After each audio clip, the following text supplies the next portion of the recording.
Hello, this is your host, Brujo_Anthony87. Woo woo. Coming to you live from my bedroom inside of East Los Angeles. Sunny.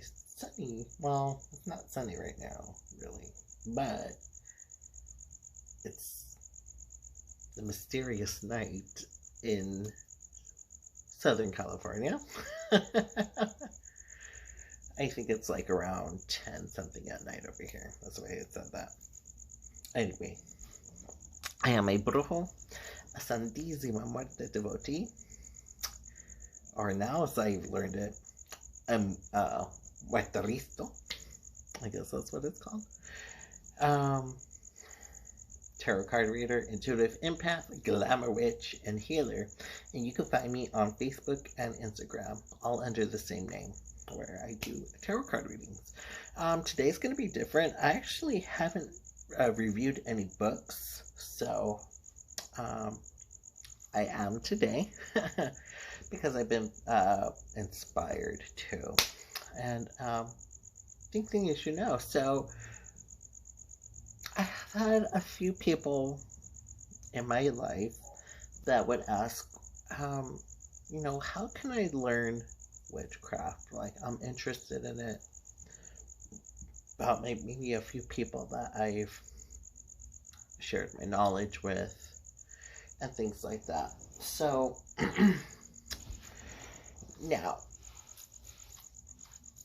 some people, many people, or like myself, it really depends. Some people are born into it. Sometimes it's passed along in the family.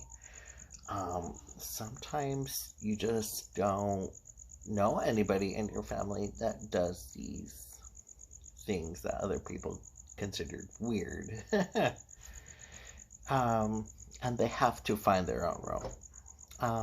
In my case, I had to find out through my own way, forge my own path, and then discovering things. And I'm still discovering.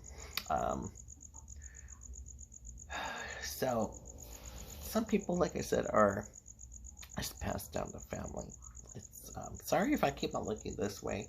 I'm letting my phone charge at the same time while I'm recording. I apologize for that, because I'm looking at the camera. I'm like, I should be looking that way. But it's a little hard because I'm looking at myself. As I was saying, so a lot of people, this is something that's very cultural, and they learn it within the family. Something it's passed down from grandmother to mother, and so forth, generation through mouth, or by actually, making it as a habit, as a part of your daily thing. That's where superstitions, I believe, kind of intermingle. That's why we kind of have these things, because people practice this on the day-by-day basis. So it really depends on where you're coming from. For my history, nothing like this was. My mom didn't talk about it. Like, she talked about what her Wita did, which is short for Abuelita, Wita. So whenever we talk about the name Wita, it's either we're talking about her grandmother from her father's side, and if you're talking it from, we don't know the really part of the other family. They don't really did anything. And then my nephews and nieces, they refer her to as Wita. So, but in this case, we're sticking to my mom's side of the family. I've only heard like a couple of things. She would be, Wita would have been considered what other people would have called a yobarera, which is someone who works with herbs and heals through herbs in the path of curanderismo. So, people who work with herbs, natural, holistic medicine.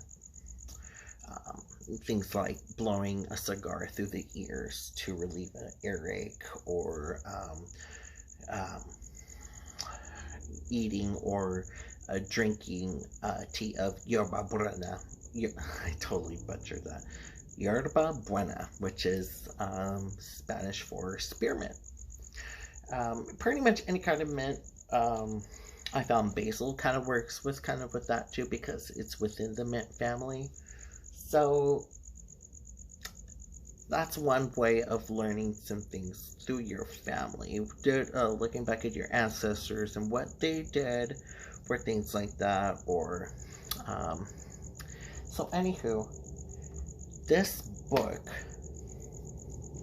I can say, is something that I wish would have been out a long time ago, because it touches on a lot of things, and I always mention it in my blogs, in all platforms, as of lately, because this book I've only had maybe for like a month or two, and it is called American Brujeria by I'll tell you the whole title.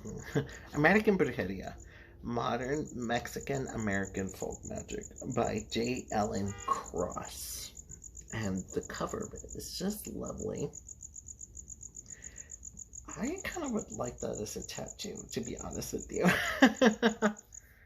It's very iconic. No other book has been on this thing before, in modern times. There's right when you open the book, there's already some few names that are very prevalent within the pagan and witch community. Erica Buenaflor. She's also on Instagram, to go follow her. I definitely encourage it. She makes a great review on this, and there's also Elohim Lefar, author of The Magical Art of Crafting Charm Deck and Manifestation Magic. There's Temperance Eldon. There's Alexis A. Arredondo, and Eric J. Labrado, a City Alchemist. Hector Salva and Star Casas, which I'm very familiar with as well.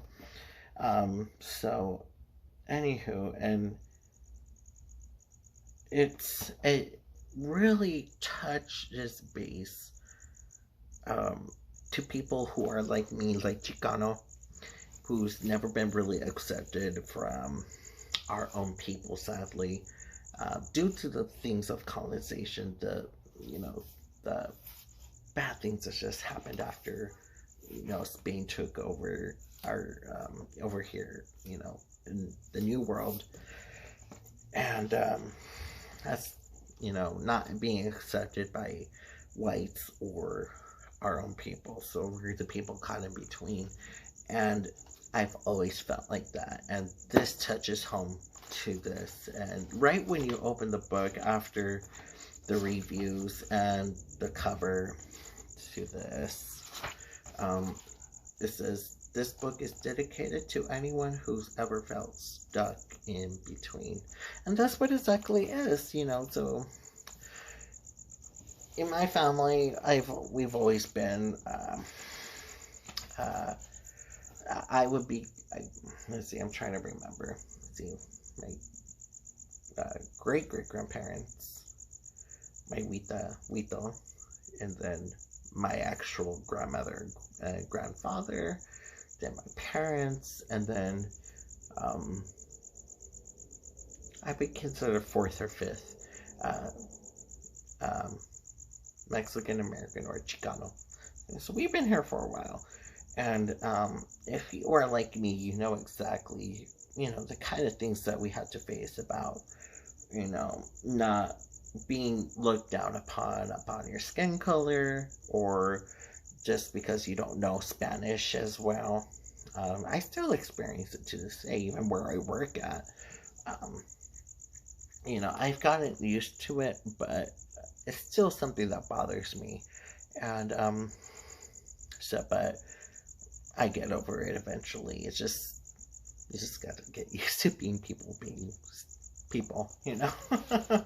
So it grows you a tough skin, but right away there's already an instant connection to he definitely connected to his audience right there off the bat. It goes through the chapters and then acknowledgments, Spanglish, the introduction, the importance in between. He clarifies that there's a necessary role for being someone of being in between, and it's a very witchy thing to talk about, being in between things. It's already a thing in within Brujeria and witchcraft as a whole about being in between. A perfect quote.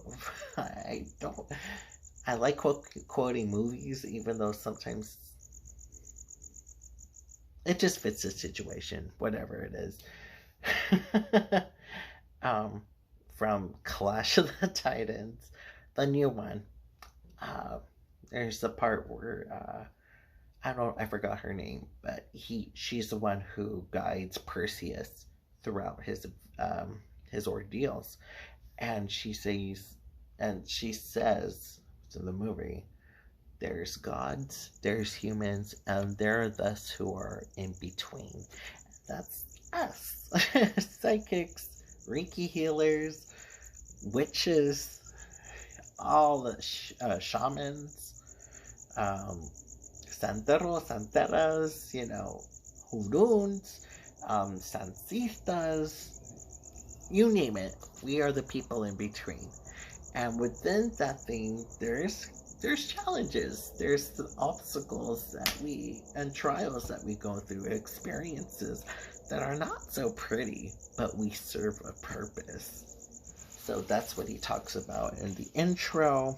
And there's people like us who are necessary to bring about change and to help humanity and as a whole.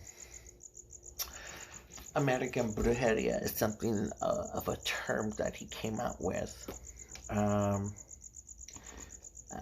because true Brujeria in the sense of Mexican culture, even though I call myself, I'll say this as a disclaimer now, because I do kind of want to make it clear, witch as we think of it here might be a little white sugared down. When you hear witch, you automatically, he's into Wicca, they don't do harm, they don't throw curses, that kind of thing. And gotta understand, as a whole, not everyone, especially different countries or cultures, don't see that as we see it. It's still a very negative connotation to be associated with. Like in Africa, if you were to say that out loud, you'd be dead or be in jail by then. Like, it is no joke. So there's some places where, there's a time and place for everything to say that. That just comes with that's what the package comes with. You're gonna have to expect things like that and be careful who you tell. And that's no exception to the Chicano and Latin communities. Like, it's still a very big negative thing to be called or be associated with. Brujeria is being seen as, if you say that, they're going to see you as someone who eats babies and who could shape-shift and turn into themselves into owls at night and see what you're doing and digging up bones and stuff. It's more of a shamanic practice, even selfish. All witchcraft for me is selfish anyway, but we could use it to benefit people also. So he touches on that. Let me see. I don't want to go through into it being respect the culture if you're going to be doing a lot of these works, because it's very, there's a lot of Catholic influence within, what you would call, and well, he calls American Brujeria. Um, the kind of work, I guess, what we also be called, appropriately called hecherizo, which is hechizo means spell. Hecherizo, I'm probably butchering that too. I don't mean it disrespect, but it's basically spell casting in Spanish. So he touches on that too. Just because he's calling that, it doesn't mean what it is. So be very careful where how you, because if you understand the word of brujeria being labeled as brujo, or even a curandero or curandera is very important, unless your community calls you that. And he touches that on that too. He talks about working in the church, common things that you would see, especially when it's cross-referenced with Italian folk magic, with red ribbons, ruda, garlic, things like that. What else does he touch upon? The basics, the Our Father, Spanish is called the Padre Nuestro, and then the Dios te salve, which is the Hail Mary. So he touches upon that. Working with saint metals, it talks about the Virgin of Guadalupe being associated with Tonantzin. I wish I would have had this book. How to pray the rosary, how to do a few spells with the rosary. There's spells that include a rosary in it. The favorite one that I haven't tried out yet, but I really want to, is called the 4 Rosary Spell of Protection, where you get 4 rosaries, all used at least once, and then with a white candle and holy water. I'm wanting to include Santa Muerte, so I might tweak it up. Always tweak up things that you read in books. And I guess that's one of what I've been going through in learning Brujeria, is learning through books, because sadly I didn't grow up with this, or didn't see my grandparents practice, that's for sure. So this is something I had to learn on my own and watch others do outside of my own family. So sometimes, that's how you learn. Hey, that's how you learn, grow and expand, your experiences and, what you have to learn. It teaches you. Sorry if I'm talking a little too fast. I'm really passionate about sharing this with you guys because you're my people. And then it talks about working with candles, the types that you see at the botanicas and spiritual occult shops, how to work with them and explaining their names, how to do it, how to burn them, how to read them when the candle burns and the leftovers. It gives you a few spells. It talks about the santos, some official and some folk saints. Most infamous is going to be about, because I have seen this on Facebook within groups, and I just want to put it a rest to hear. Hopefully it does, because it's such a shame when people just misunderstand things. There's a particular chapter within this book. It's called La Muerte. And this chapter talks about mi madre, Santísima Muerte. And I'm glad he included in her, because it would be wrong not to leave her out. A lot of people have said that he made a bad impression, basically, on kind of discouraging in a way not to get involved with working with Santísima Muerte. But in my opinion, I'm glad he did in there for a few reasons, a very good few reasons. I have found, especially in my experience, just because we muerteristas and muerteristas, people who are devoted to our Santísima Muerte, just because we have found that our relationship has been great with her, you have to remember that she's not for everyone. She will see past, she'll stare right into your heart and soul and mind. She can see past to the flesh. And if the vibe is not there, if the connection and the chemistry is not there, you shouldn't work with her.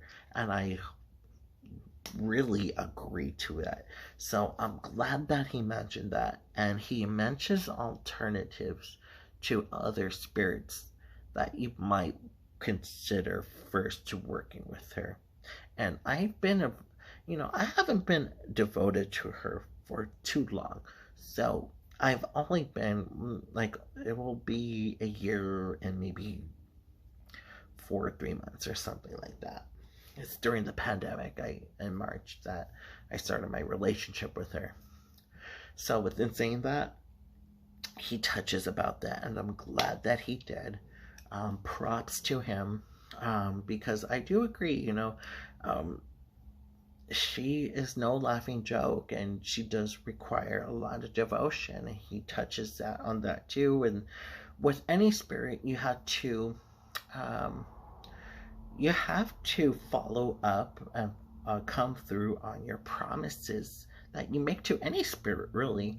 But when it's a entity of death itself, please do. And I would recommend that, not just because to any spirit, but especially if it's a dark entity like that.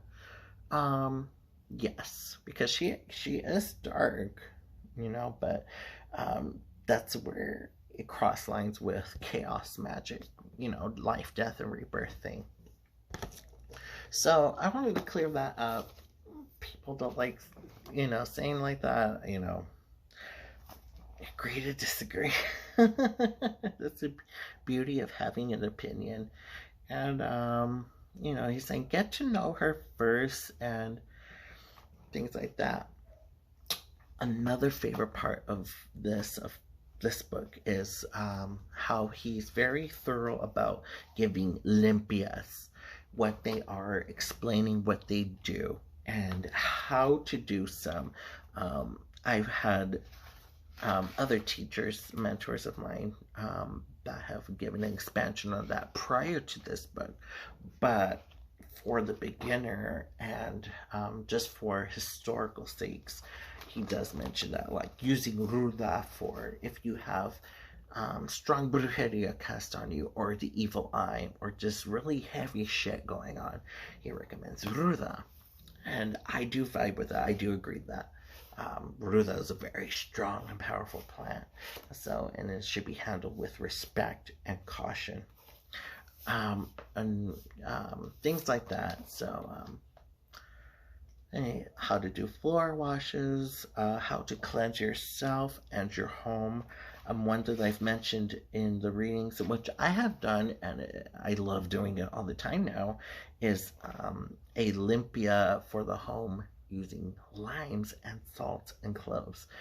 You can add other things to it if you like I usually burn a 7-day a white novena candle plain, or I'll draw on it with a Sharpie. Then he talks about barridas, how to make a herbal broom that you cleanse yourself with, how to cleanse yourself with the egg, how to read the egg, how to take and make a spiritual bath, a baño, how to bitter baths and sweet baths. So one's for love, opening your roads, um, how to do a fire Olympia, which is something I just discovered too, and it works really good. I would recommend it. At least try to do it like every full moon. I like doing it around the full moon just because of the symbology of light. And how to give Olympias on children. That's something that's really talked about, but you know, you have to handle that very differently if you were doing it for an adult. So things like violet perfume and you know, lavender or daisies or baby's breath would be used for Olympias instead of the hard ruda. How to do floor sweeps, and hechizos, really how to you know, working with herbs, creating your own oils, using vapor rub, which I've talked about in my vlogs before, and how to work with ruda, how to work scissors, a very prominent thing within I believe within Italian folk magic, if I'm not mistaken. Red ribbon is a big thing, or red bracelets is a common thing, or a thing between both cultures. I mean, if you think about it, Spain and Italy are not too far away from each other, so that's been something that's been transferred from the old world to over here. It also talks about camphor, reversal water, garlic, making amuletos, how to protect yourself at night, things that, chanclas, it's a folklore about chanclas. If you leave them in the shape of the cross by the door, it keeps the devil at bay. So there's a lot of things, how to work with the antepasados, which is the ancestors. And this is one of the last things. It's just sweet from beginning to end. And I love this. I'll read you this prayer. And hopefully, you know, maybe you guys will pass it on. A prayer for the liminal. O Heavenly Mother, she who conceived without sin, our most glorious Virgin Guadalupe, we call to you and ask for your intercession. May we tear down the wall and heal the wounds of colonization. May we be brought together through the prayer of the liminal people, those who are caught in between. May they form a bridge that heals us, that helps heal each other and the Holy Spirit above. May we learn to love and accept ourselves as valid Mexican American people who have a purpose in this world. We have gente, and we are not alone. Open our eyes to this miracle so that we may find each other. May we reject all borders and embrace the suffering of our people. May those of us with privilege help those of us who are without. May we share our opportunities and stand up for our people.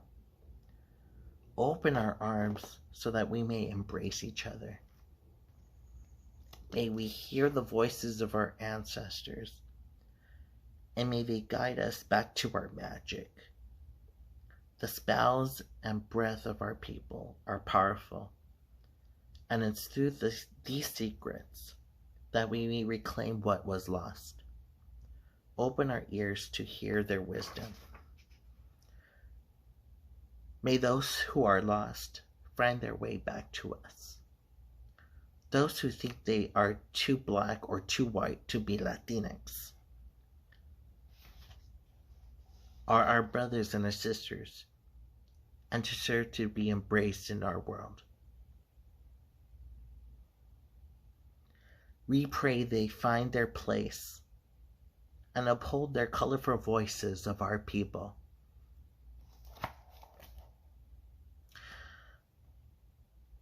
May our culture be healed of its racism, homophobia, and other injustices brought to us by our colonizers. A new era is dawning, and our hearts are open to all of our people. May we bless the liminal and recognize the sacredness as their roles as mediators. En el nombre del Padre, del Hijo, del Espíritu Santo. Amen. And that is my review. I strongly recommend that book, especially for anyone curious within their own culture, or even if you're outside of the culture of Mexican American Chicano culture. I still recommend it. It's a great addition to your library, and I'm so honored to have this book in my collection. If anything, amongst all the other books I have of great respectful authors, this one is the most that hits heart and hits home. If you're watching this, J. Allen Cross, thank you, and we love you. I am your host, Brujo_Anthony87. Woo woo!